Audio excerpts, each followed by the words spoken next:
Всем привет! Турция планирует организовать переговоры России и Запада по Украине. В качестве участников переговоров определены такие страны, как США, Франция, Германия, Британия и, соответственно, Россия. Насколько я поняла, Украины не будет на этой встрече. Заявленная цель – это попытка прийти к миру. Давайте посмотрим, что из этого может получиться и вообще получится ли. Но для начала давайте уточним несколько моментов. Цель Турции в организации этой встречи, цель США, Франции, Германии, Британии, России и отношение к этому вопросу Украины. На дне колоды у нас шестерка кубков. Это карта дежавю. По всей видимости, это попытка действительно прийти к мирному соглашению. Но посмотрим, что нам могут сказать карты. Со стороны Турции это некая блокировка. Она связана с тем, что невозможно реализовывать те возможности, которыми обладает Турция. И это вызывает излишнюю головную боль, поэтому решение вопроса, конечно, для Турции является первоочередной задачей. Со стороны США здесь какие-то решительные действия, новые проекты, но США имеет некую подвешенную, скажем так, историю, не торопится что-либо предпринимать в отношении данного вопроса. Со стороны Франции паж Пентаклей, карта ученика, карта готова воспринимать новую информацию, отношение достаточно двоякое. И здесь у нас карта башни, хочу ее уточнить, что здесь имеется в виду. Ну, то же самое, это попытка разрешить ту ситуацию, в которой оказался весь мир, переломить ситуацию и прийти к некому балансу и, по всей видимости, к какому-то мирному соглашению. Со стороны Германии десятка мечей. Десятка мечей нам говорит либо о завершении какого-либо военного конфликта, либо о полной усталости. Но в данном контексте здесь имеется в виду урегулирование экономических вопросов, потому что, по всей видимости, Германия стремится к некому экономическому кризису по пятерке пентаклей. Что касается Британии, паж мечей, здесь Британия настроена скептически. Она анализирует ситуацию, выясняет для себя те моменты, которыми она может, собственно говоря, пожертвовать, а какими-то моментами воспользоваться. Здесь речь идет о некой совместном решении и по справедливости вынесении какого-либо решения. Но британцы, скажем так, на этой встрече прогнозируют некий неуспех. Ну, то есть встреча будет, возможно, мы еще посмотрим дальше, но результат ее, скажем так, больше негативен. Что касается России, карта смерти, карта трансформации. Давайте посмотрим и раскроем этот аркан, что он нам может сказать. Здесь Россия стремится действительно к миру. По десятке кубков идет речь об объединении. Но смотрите, здесь достаточно зависимая ситуация по дьяволу. Задача в первую очередь дать понять или выдвинуть свои условия. В общем говоря, Россия желает быть услышанной по этому вопросу. Ну и отношение Украины. По четверке пентаклей могу сказать, что вот эта встреча, да, или вот эта вот инициатива Турции Украины вызывают, скажем так, разные споров. Некоторые поддерживают это решение, некоторые критикуют. Но, знаете, по восьмерке жезлов, по тузу пентаклей я могу сказать, что в целом отношение достаточно благоприятное, но если подобная встреча состоится, то Украина надеется, конечно же, на новую возможность и благоприятную в исходе этого дела.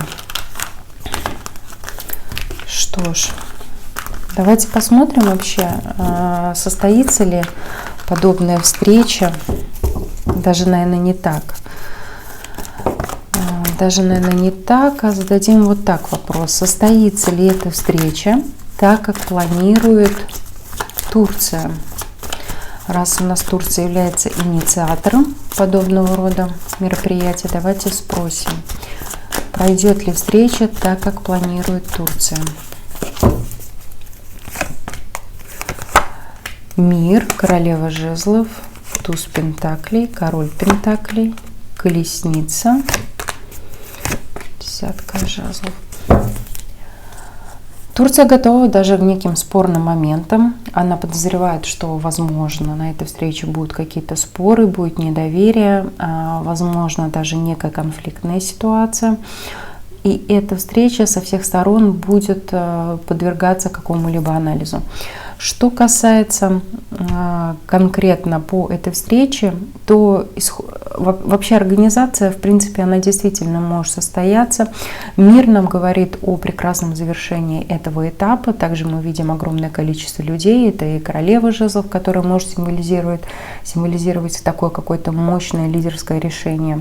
По тузу пентаклей действительно есть такая вероятность, и она достаточно благоприятная. Остается вопрос конкретно в транспортировке, в лицах, которые будут представлять те или иные страны, кто приедет. Но итог по десятке жезлов могу сказать, что он достаточно тяжелым будет, либо... Ну, знаете, да, тут встреча будет носить в том числе и дипломатический характер, ориентироваться на те нормы закона, которые, скажем так, приняты во всем мире. Но вот итог, как и по десятке жезлов, тройка мечей, по всей видимости, договора как такового, возможно, не будет. По тройке жезлов в организации этой встречи, в том числе, примут несколько стран, но и по девятке кубков она все-таки состоится. Давайте посмотрим тогда, какие вопросы будут обсуждаться на этой встрече.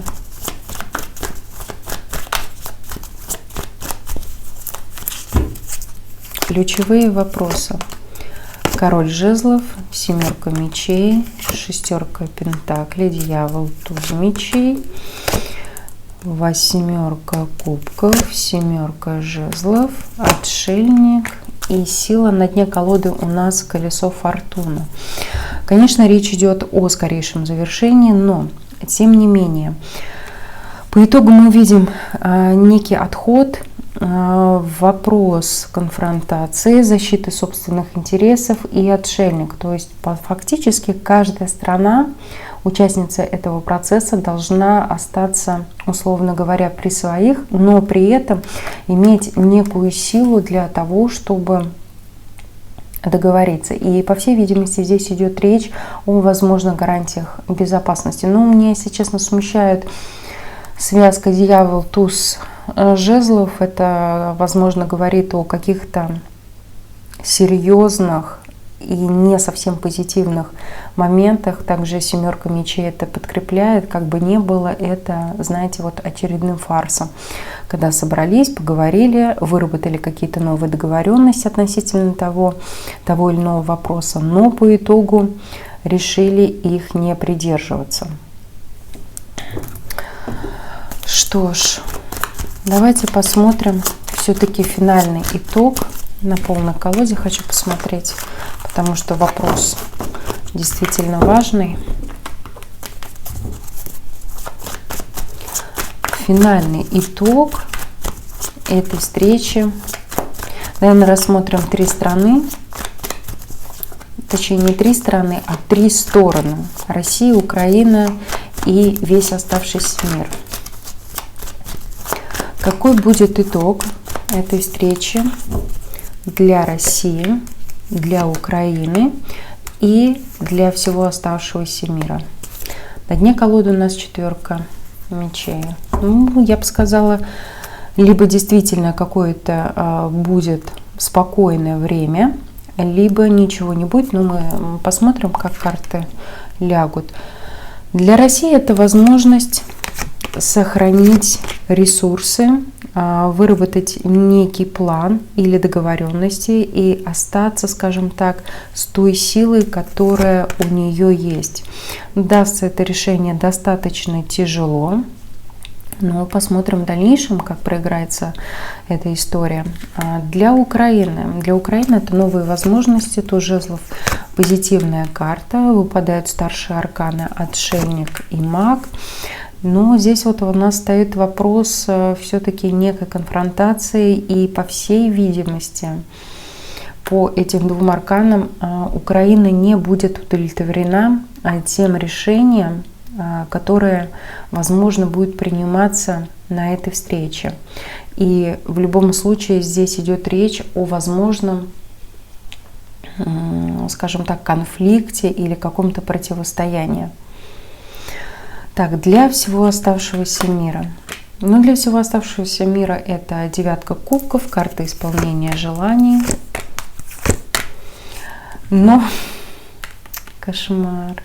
Все на самом деле гораздо глубже, чем могут показать карты. Почему? Потому что у каждого вопроса есть несколько сторон. Да? Вот у медали две стороны, а здесь шкатулка с двойным дном, у этой шкатулки помимо еще одного дна есть дополнительно несколько.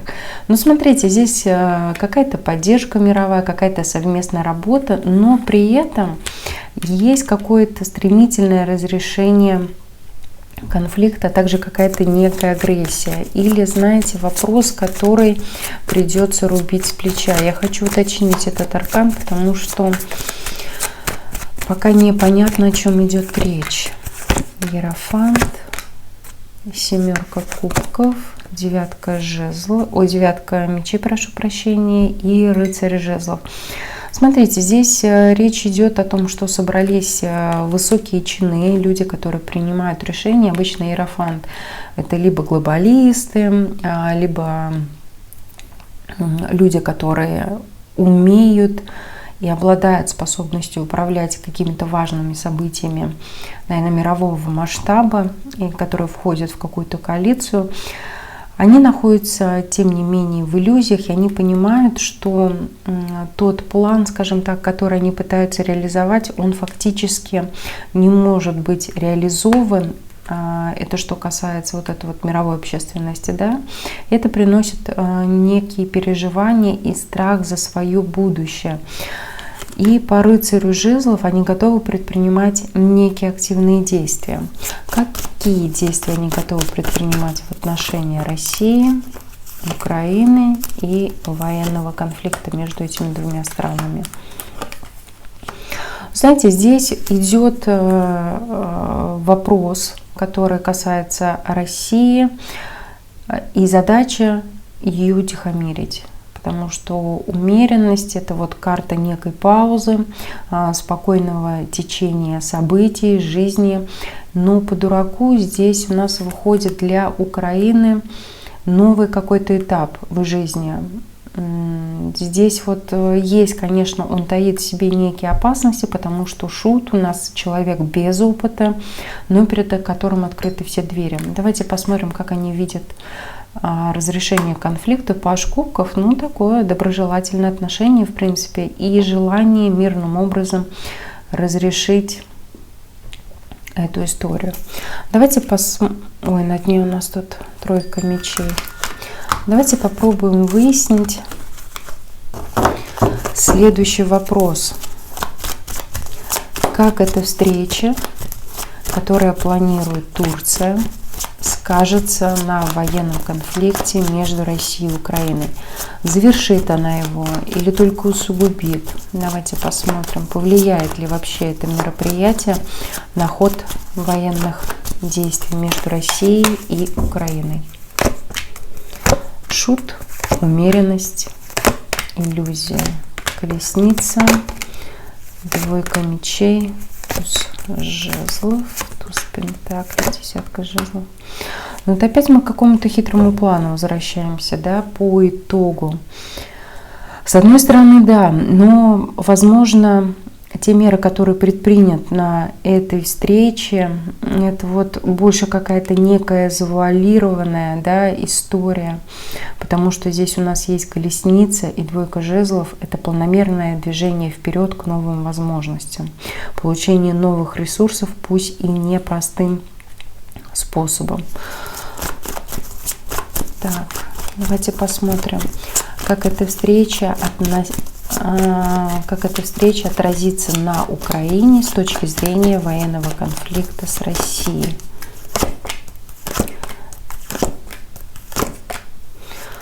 Ну, смотрите, здесь Украине по шестерке жезлов получится добиться каких-то результатов. Они связаны, возможно, с какими-то территориями, с городами. По шестерке кубков есть некий возврат, но Украина, тем не менее, она получит какую-то способность или возможность балансировать. А что получит Россия в результате этой встречи в военном конфликте? Здесь мы рассматриваем с точки зрения военного конфликта. Дьявол, тройка пентаклей, восьмерка мечей. Здесь вот она получит, Россия, какие-то ограничения. Знаете, здесь по дьяволу будет какая-то совместная работа, которая в результате должна принести какие-то хорошие новости, скажем так. Но у России будут связаны руки. А в чем это заключается? Это касается некого долгосрочного плана относительно территорий, ну и, собственно, военного конфликта по королеве мечей. Что ж, давайте я последний, наверное, финальный вопрос задам. Я уже делала расклад, возможно, я его выложу, про переговоры между Россией и Украиной. Сможет ли эта встреча, организованная Турцией, сподвигнуть Россию и Украину подписать мирное соглашение до конца 2022 года? Отшельник, восьмерка жезлов, четверка мечей, десятка кубков. Нет. Тут как бы все крахом, причем все, знаете, очень на тонкой ниточке. В принципе, карта позитивная, карта отшельник нам говорит об уходе, восьмерка жезлов — это движение к каким-то промежуточным результатам и, знаете, какой-то стабильной работе, объединение. Но вот, если бы, знаете, если бы карты выпали вот так вот, да, я бы сказала, что да, это может быть к этому идти, к какому-то мирному соглашению. Но тут, понимаете, от десятки кубков, от мира, да, от какого-то позитивного отношения идет движение к вопросу материальных каких-то возможностей, ресурсов, земель. И вот здесь у нас падает башня, конечно, которая может говорить нам о том, что все пойдет крахом. Но по рыцарю кубков будут предложения. Да? Отношение России по этому вопросу и отношение Украины по этому вопросу. Россия достаточно спокойна. Кошмар какой, да? Со стороны России, со стороны Украины падает четверка, да? И что первая, что вторая, она говорит о покое. Четверка мечей — это карта реабилитации, карта отдыха, а четверка кубков — это карта медитации, отказ, скажем так, от некого предложения. То есть есть предложение, но идет отказ. На этом все. Спасибо всем за внимание. Пока.